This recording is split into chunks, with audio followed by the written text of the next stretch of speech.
যদি দেখেন রাস্তার পাশে যেসব রেস্টুরেন্ট, খোলা রেস্টুরেন্ট গুলা সব বন্ধ।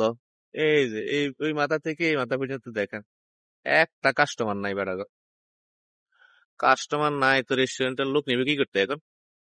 আর এই যে আউটডোরের যত কাজ আছে, বিল্ডিং এর প্লাস্টারিং করা, এরপরে ওই যে স্টিল পিকচারের ছাদ ঢালাইয়ের সব কাজ বন্ধ।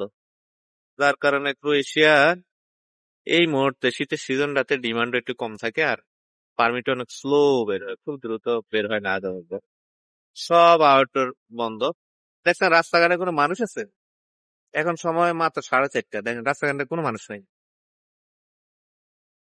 কারণ এত পরিমাণ ঠান্ডা। তো এই সময় এই সিজনে ওরা লোক দিয়ে কি করবে, বুঝছেন না? এই জন্য হইলো যে একটু চাহিদা টাহিদা কম, এগুলো একটু বুঝতে হবে।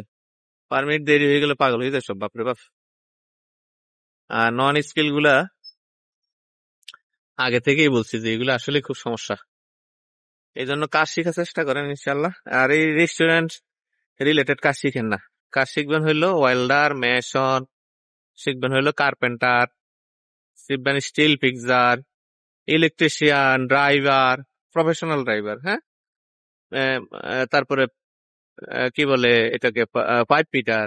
হ্যাঁ, এই ধরনের কাজগুলো শিখবেন যেগুলো আপনার কাজে লাগবে, কারণ এগুলোরই ডিমান্ড বেশি, মাথায় রাখবেন। হ্যাঁ, তো একটু দেখাইলাম আর কি যে আসলে এই রেস্টুরেন্ট গুলা গরমের সময় খুব ইয়ে থাকে, ভরপুর থাকে লোকজনের, লোকজনের কোলাহল একদম মুখরিত থাকে। আর এখন দেখেন কিচ্ছু নেই, লাইট জ্বালায় রাখছে তাও মানুষ আসে না কেউ।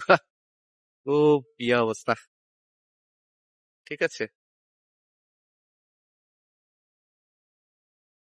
সব খালি, সব খালি।